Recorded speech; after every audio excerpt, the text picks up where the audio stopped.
Hello students, कैसे हैं आप सब लोग। कैश फ्लो स्टेटमेंट के मैंने आपको 5 इंपोर्टेंट क्वेश्चन बताए थे कि अगर आप इन 5 के 5 क्वेश्चन को अच्छे से बना लोगे तो आपके 7 मार्क्स पक्के हो जाएंगे, क्योंकि इन 5 क्वेश्चन से ही बोर्ड एग्जामिनेशन में टर्म 2 में आपको पूछा जा सकता है।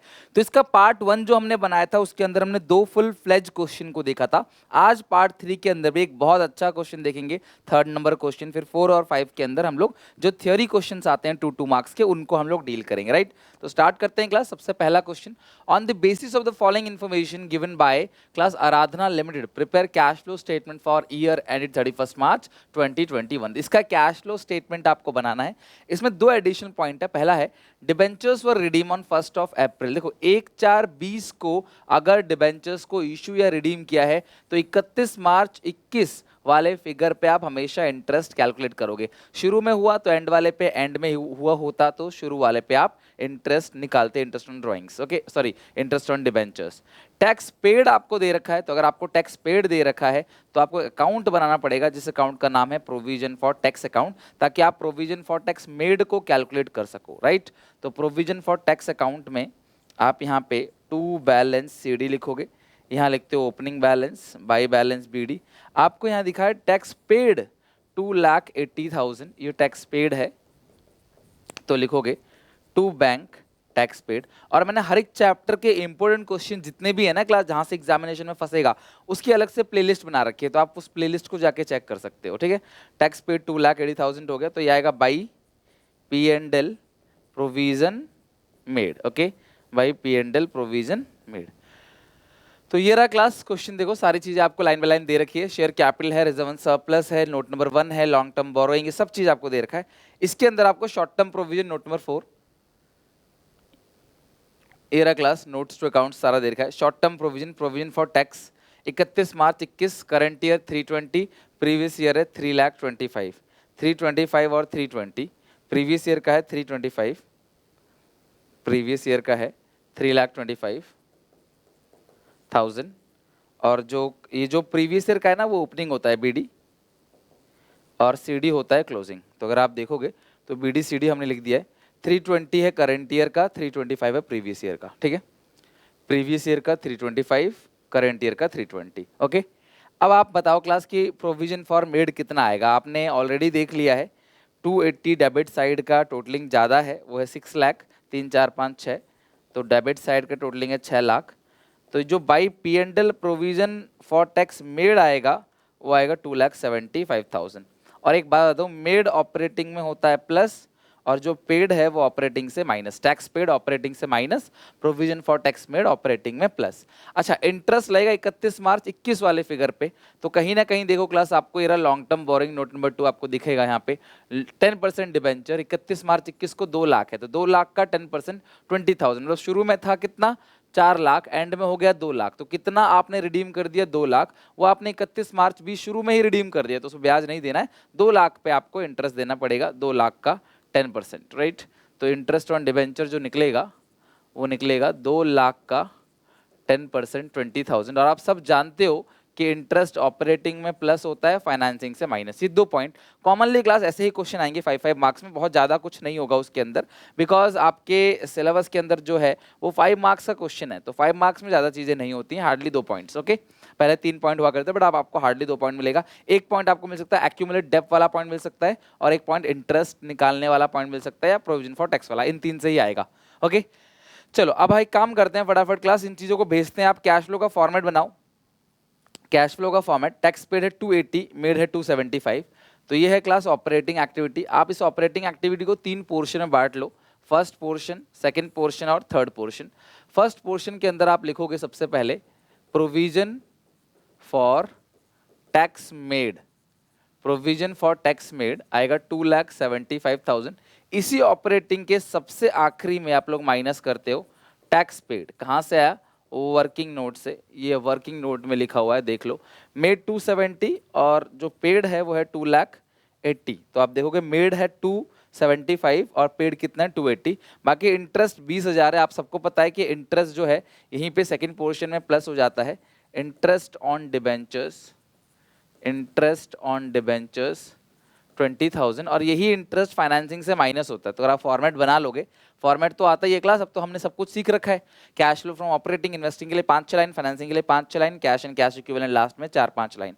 और यहाँ से आप पे करोगे interest paid on debentures, financing से minus interest paid on debentures, interest paid on debentures. तो कितना आपने इंटरेस्ट पेड किया डिबेंचर्स पे? 20,000। ओके, तो ये एडिशनल पॉइंट के दो ट्रीटमेंट थे, इंटरेस्ट ऑपरेटिंग में प्लस, फाइनेंसिंग से माइनस, प्रोविजन फॉर टैक्स वाला मेड ऑपरेटिंग में प्लस, और पेड ऑपरेटिंग से ही सबसे आखिरी में माइनस। इतना करने के बाद तुम्हें क्या करना है, लाइन बाय लाइन क्लास चीजों को लिखते चले जाना जो भी यहाँ पे है। पहले एक काम करते हैं, ये रहा वर्किंग नोट, इसका हिसाब किताब कर लेते हैं। वर्किंग नोट में ये है, पहले था 350 और हो गया 370, 20,000 ट्रांसफर टू जनरल रिजर्व। आप यहाँ पे लिखोगे transfer to general reserve, transfer to general reserve. कितना ट्रांसफर कर दिया आपने? 20,000। ओके, अच्छा, और उसके बाद है, अच्छा ये statement of P and L है, जर्नलिज्म नहीं है, statement of P and L है। ठीक कर लो क्लास, आएगा 20,000 ही, लेकिन ये statement of P and L है तो ये नेट प्रॉफिट है। ये statement of P and L है ना, तो ये नेट प्रॉफिट है। तो आप लिख लो इसको, नेट प्रॉफिट 20,000 सरप्लस है तो यही चीज, लेकिन वो रिजर्व एंड सरप्लस हेड था, तो surplus current year minus previous year 20,000, ये हो गया। डिबेंचर्स पहले था कितना? 4 लाख, अब हो गया है 2 lakh. Redemption of debenture financing से माइनस, तो ये रहा class financing. Redemption of debenture आप माइनस कर दोगे, रिडम्पशन ऑफ डिबेंचर्स। इंटरेस्ट तो हम कर ही चुके हैं, रिडम्पशन ऑफ डिबेंचर 4 से 2 लाख हो गया, तो रिडम्पशन ऑफ डिबेंचर कितना हो गया? 2 लाख। ओके, अच्छा, अब इसके बाद ट्रेड पेबल। करंट लायबिलिटी का रूल आप सब जानते हो, करंट लायबिलिटी बढ़ेगा तो ये आप क्या करोगे? प्लस करोगे। तो ये देखो, ये बढ़ रहा है, क्रेडिटर बढ़ रहा है 40 से 60, 20,000 प्लस कर देना। बिल्स पेबल जो है वो भी बढ़ रहा है क्लास, 80,000 आप प्लस कर देना। क्रेडिटर्स और बिल पेबल यहाँ पे लिखो क्लास, ऑपरेटिंग के अंदर, ऑपरेटिंग के अंदर सबसे आखिरी पोर्शन में लिखो increase in creditors, increase in creditors और increase in bills payable, increase in creditors और इंक्रीज इन बिल्स पेबल। तो इंक्रीज इन क्रेडिटर्स कितना है क्लास? क्रेडिटर्स जो है वो 20,000 से बढ़ रहा है और ये 80,000 से बढ़ रहा है। 20 और 2 लाख, 80,000 प्लस 20,000 प्लस 80,000, राइट? क्योंकि increase in current liability plus होता है और decrease in current liability minus होता है। तो क्रेडिटर्स हो गया, बिल्स पेबल हो गया। अच्छा, इसके बाद प्रोविजन फॉर टैक्स हम ऑलरेडी अकाउंट बना चुके हैं। अच्छा, मशीन भी है, डेप्रिसिएशन भी है, लेकिन इन्होंने कहीं भी इस क्वेश्चन में कहीं भी इन्होंने एडिशनल पॉइंट में एसेट के बारे में कुछ नहीं बोला। तो मशीन का ट्रीटमेंट अलग करना है और डेप का अलग। तो मशीन जो है परचेस 550 से 660 हो गया। मशीन जो है वो 5,50,000 से 6,60,000 हो गया। तो 1,10,000 का मशीन परचेज हो गया। कितना हो गया? 1,10,000 का मशीन परचेज। तो आप इसमें लिखोगे परचेज ऑफ मशीनरी, इन्वेस्टिंग के अंदर purchase of machinery 1,10,000, purchase of machinery कितना आएगा? 1,10,000, राइट? परचेज ऑफ मशीन कितना आएगा? 1,10,000। Provision for depreciation current year minus previous year 60,000, जो डेप्रिसिएशन है वो 60,000 है। तो ऑपरेटिंग में लिखोगे डेप्रिसिएशन, ऑपरेटिंग में लिखोगे डेप्रिसिएशन कितना है during the year? 60,000। Depreciation during the year कितना है क्लास? 60,000, ठीक है, ये भी हो गया। अच्छा, इंटेंजिबल एसेट्स है पेटेंट।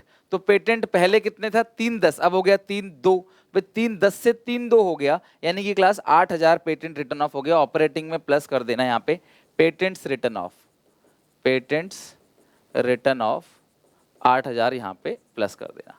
तो हमने देखो एडिशनल पॉइंट जितने भी थे सबका कहीं ना कहीं ट्रीटमेंट भेज के एडिशनल पॉइंट का ट्रीटमेंट पूरा कर लिया है। अब इसके बाद एडिशनल पॉइंट के बाद लाइन बाय लाइन क्वेश्चन पढ़ते हैं यहाँ से जो भी चीज़ है। शेयर कैपिटल 5 से हो गया है क्लास 7,30,000। शेयर कैपिटल अगर देखोगे तो 5 से हो गया है 7,30,000। पहले कितना था? 5 था, अब कितना हो गया आपका? 7,30,000।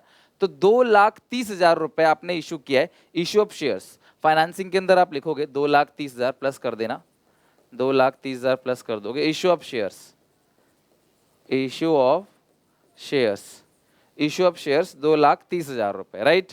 रिजर्व एंड सरप्लस कुछ नहीं करना, नोट्स हम कर चुके हैं उसका काम।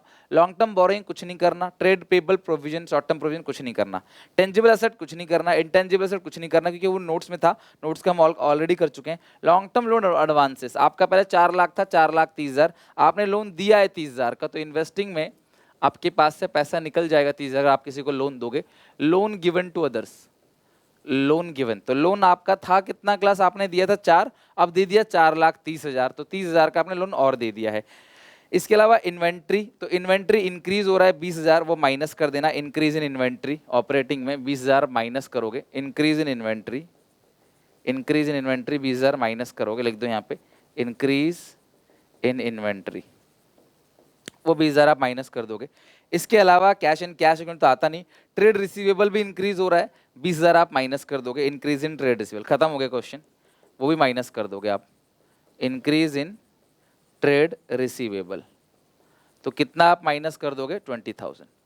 तो हमने ये सारी की सारी चीजें कर ली। अब आपका काम क्या है क्लास, टोटलिंग करना, टोटलिंग करके फटाफट लिख देना कि ऑपरेटिंग का आंसर कितना आ रहा है, इन्वेस्टिंग का कितना आ रहा है, फाइनेंसिंग कितना आ रहा है। जैसे आप 275 ऐड करोगे तो ये जो टोटल आएगा ये है 275 प्लस 20 295, तो ये जो 295 आ रहा है इसको लिखते हैं हम लोग net profit, net profit before tax and extra ordinary items. Okay, इसको आप ऐड करोगे 8,000 प्लस 20,000 प्लस 60,000, 88,000 प्लस 2,95,000, 3,83,000। इसको क्या लिखोगे आप, operating profit before working capital changes, operating profit before working capital changes.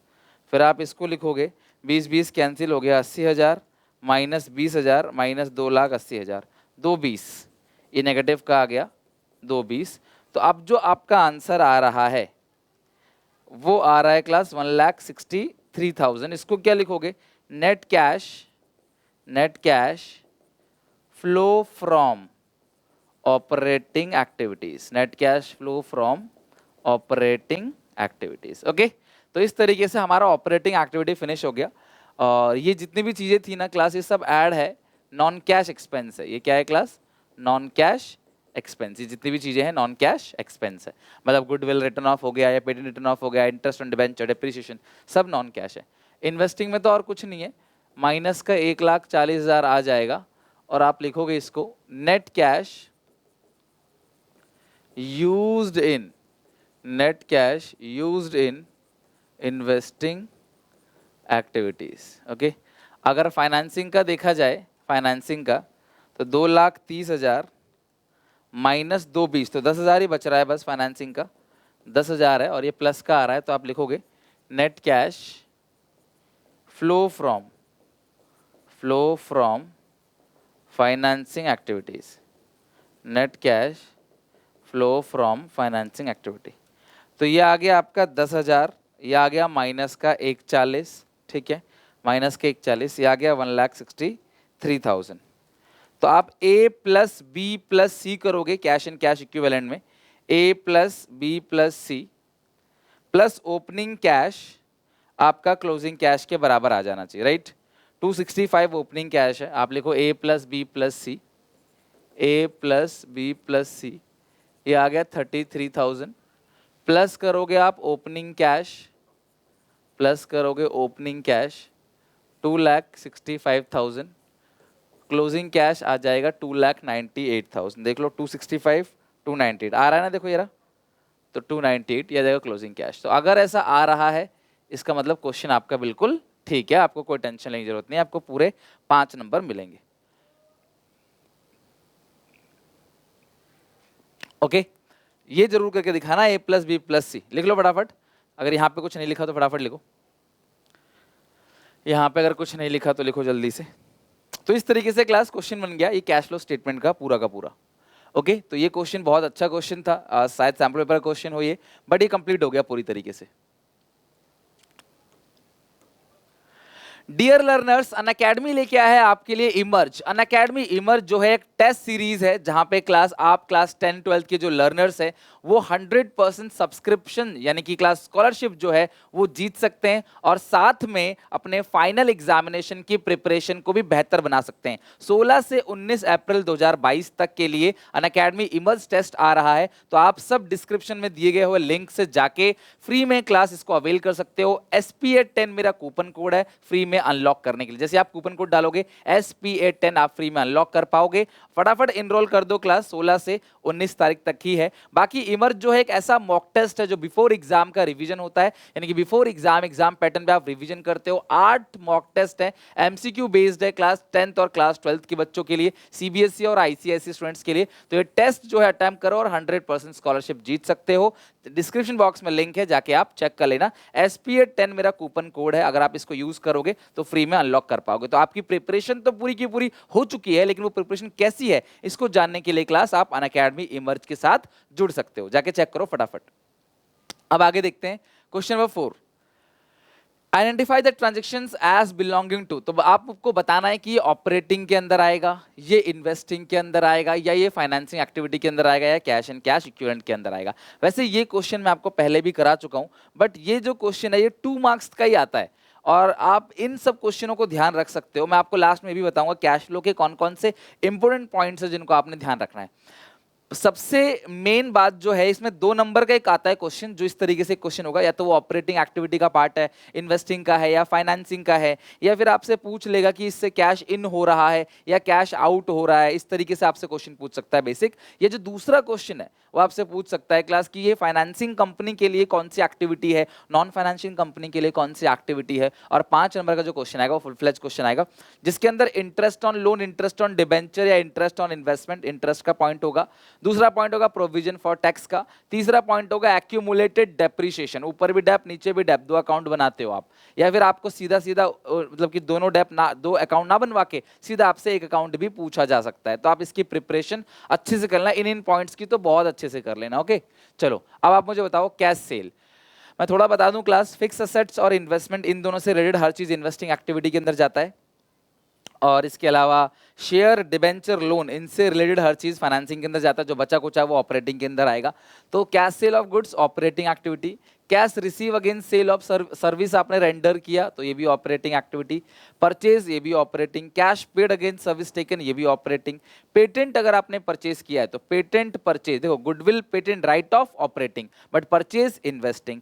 Marketable security क्या होता है क्लास, कहाँ आता है, कैश एंड कैश इक्विवेलेंट्स के अंदर, right, cash and cash equivalent. Bank overdraft जो है वो फाइनेंसिंग एक्टिविटी है, increase plus decrease minus. Issue of debenture जो है वो फाइनेंसिंग एक्टिविटी। देखो कई बार ना शेयर परचेज आ जाता है, तो शेयर खरीदा तो वो इन्वेस्टिंग एक्टिविटी है, शेयर इशू करना अलग चीज है, शेयर खरीदना अलग चीज है। इशू कौन करता है क्लास, कंपनी। खरीदता कौन है, इन्वेस्टर, जिसको इन्वेस्टमेंट करनी होती है। परचेज ऑफ शेयर्स आई है क्लास, अगला पॉइंट, ये आपका इन्वेस्टिंग एक्टिविटी है। रीपेमेंट ऑफ लोन, लोन जो है वो हमेशा क्लास आपका फाइनेंसिंग एक्टिविटी होगा। आपने लोन लिया था तभी तो रीपे कर रहे हो ना, तो ये फाइनेंसिंग है। अगर आपने किसी को लोन दिया होता, लोन ग्रांट टू अदर्स, तो वो क्लास आपका इन्वेस्टिंग होता। कमीशन रिसीव, जो कमीशन आपको मिला है वो ऑपरेटिंग एक्टिविटी है। Redemption of debenture class financing, commission लेना देना सब ऑपरेटिंग है। इंटरेस्ट ऑन डिबेंचर, तो इंटरेस्ट ऑन डिबेंचर जो है वो फाइनेंसिंग है। इंटरेस्ट ऑन इन्वेस्टमेंट, जो इन्वेस्टमेंट पे इंटरेस्ट है, अगर आपने कोई इन्वेस्टमेंट किया है उस पर कोई आपको इंटरेस्ट मिलता है, तो इंटरेस्ट ऑन इन्वेस्टमेंट जो है वो किसका पार्ट हो, क्योंकि वो इन्वेस्टमेंट पे मिल रहा है तो वो इन्वेस्टिंग एक्टिविटी का पार्ट है। इनकम टैक्स पेड, आपने इनकम टैक्स पेड किया तो वो ऑपरेटिंग एक्टिविटी का है। Income tax paid on gain on sale of asset, आप किसी एसेट की सेल करते हो उसके गेन पे अगर आपने इनकम टैक्स पेड किया है तो भैया ये इन्वेस्टिंग एक्टिविटी है। वैसे खाली इनकम टैक्स पेड जो होता है, आपने कोई भी इनकम टैक्स खाली पेड किया है वो ऑपरेटिंग का पार्ट है, लेकिन किसी एसेट की सेल पे कोई गेन हुआ है और उस पे आप इनकम टैक्स पेड करते हो तो वो आपकी इन्वेस्टिंग एक्टिविटी का पार्ट होता है। कैश रिसीव फ्रॉम डेटर, आपने किसी को उधार बेचा, डेटर से पैसा मिला, या आपने क्रेडिटर्स को पेमेंट किया, ये दोनों ही आपके ऑपरेटिंग एक्टिविटी का पार्ट है, क्योंकि ये जो वर्किंग कैपिटल चेंजेस है वो कहां पे आता है, ऑपरेटिंग में। तो इस तरीके से क्वेश्चन पूछा जा सकता है कि कौन सी एक्टिविटी का पार्ट है। अच्छा एक बात और, डिविडेंड पेड जो है वो हमेशा और हमेशा फाइनेंसिंग एक्टिविटी का ही पार्ट होगा, चाहे कोई भी कंपनी डिविडेंड पे कर रही है, बिकॉज डिविडेंड पेड करने का हक सिर्फ कंपनी को ही है। लेकिन अगर आप लोन्स की बात करें, इंटरेस्ट की बात करें, तो ये सारी चीजें नॉर्मल कंपनी के लिए तो फाइनेंसिंग है, लेकिन जो बैंक्स हैं इनके लिए लोन देना, लोन लेना, इंटरेस्ट देना रोजमर्रा का काम है, इनका मेन बिजनेस ही यही चीज पे चलता है, तो उनके लिए वो ऑपरेटिंग है। फाइनेंशियल कंपनी मतलब बैंक्स, राइट, या other non banking financial institution, financial corporation, NBFCs, वो सब फाइनेंशियल कंपनी है। State which of the following result inflow, outflow, no flow of cash. ध्यान रखना, नो फ्लो में गलती हो सकती है। आपने फिक्स असेट बेचा 1 लाख का 10,000 के प्रॉफिट में, तो आपको 1,10,000 मिला होगा, जाहिर सी बात है, तो ये इनफ्लो है। और अगर आप इसे प्रॉफिट की जगह लॉस में बेचते तो भी इनफ्लो होता, लाइक 1 लाख का 90 में बेचते, बट पैसा तब भी आता ना, 90 में बेचो तो भी पैसा आएगा, 1 लाख का 1,10,000 में बेचो तो भी पैसा आएगा, पैसा आना मतलब inflow. Sale of goods against cash, भैया सेल किया तो कैश का क्या होगा क्लास, इनफ्लो, अगर आप सेल करते हो तो। Sale of machinery for cash, आपने मशीन बेचा, सेल ऑफ मशीनरी, आपने मशीन को बेचा तो भी भैया इनफ्लो, कुछ भी बेचो inflow. Purchase of land building कितने का है क्लास, 10 लाख का, आपने लैंड एंड बिल्डिंग खरीदा है 10 लाख का। Consideration paid by issue of debentures, right, जो लैंड एंड बिल्डिंग है वो कितने का है क्लास, 10 लाख का है।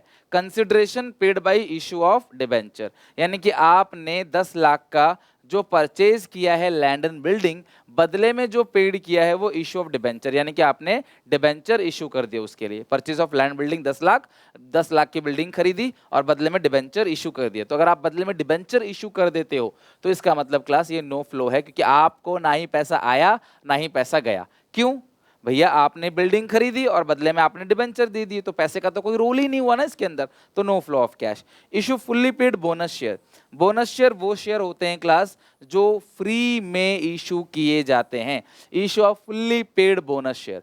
तो बोनस शेयर वो शेयर है क्लास जो फ्री में इशू किया गया है, तो उसके लिए कोई भी क्लास फ्लो नहीं होगा, नो फ्लो।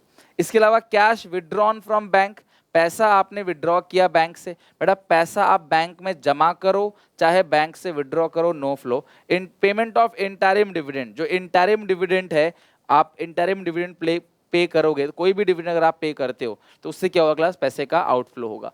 तो ये आपको पता होना चाहिए कि कौन कौन से एक्टिविटी के अंदर क्या क्या आता है, प्लस उससे पैसा इन होता है या पैसा आउट होता है। ऐसे क्वेश्चन 2 मार्क्स के पूछे जा सकते हैं, और इन क्वेश्चनों में कोई भी ऑप्शंस नहीं होता कि आप इसकी जगह वो कर लो, इसकी जगह वो कर लो। कैश फ्लो का पूरा चैप्टर ऐसा जहां पे कोई ऑप्शन नहीं है। 7 मार्क्स से क्वेश्चन आएगा, किसी भी क्वेश्चन में कोई ऑप्शन नहीं है, 2 क्वेश्चन आएंगे, एक 2 नंबर का, एक 5 नंबर का, करना ही करना है आपको। तो इसकी प्रैक्टिस कर लो, कोई दिक्कत परेशानी है तो कमेंट सेक्शन में मुझे मेंशन करो। आज हमारा यहाँ पे कैश फ्लो खत्म हो गया है। अभी एनपीओ जो चैप्टर है ना, उसके इंपॉर्टेंट क्वेश्चन रह रहे हैं, बिकॉज एनपीओ बड़ा चैप्टर, फिर कोशिश करूंगा 5-6 क्वेश्चन दूं बस आपको, और उतना अगर आप अच्छे से कर लेते हो तो आपका एनपीओ भी 10 मार्क्स का पूरा निपट जाएगा। तो बताना मुझे कमेंट सेक्शन में कैसा लग रहा है क्लास सीरीज आपके लिए, हर एक चैप्टर का इंपॉर्टेंट क्वेश्चन बनाया जा रहा है, 1 शॉट रिवीजन भी आपका चल रहा है, सारी चीजें क्लास चल रही है, सैम्पल पेपर भी है, लास्ट में क्लास आपको मॉक टेस्ट भी बनाने हैं, सबके लिए रेडी रहो आप। सिलेबस वगैरह सब कुछ खत्म कर लो क्लास, इसी महीने के अंदर सब कुछ फिनिश कर दो कि लास्ट में बस मॉक टेस्ट बनाएंगे, प्रीवियस ईयर के पेपर, सैम्पल पेपर बनाएंगे और आराम से पेपर अच्छे से करके आएंगे।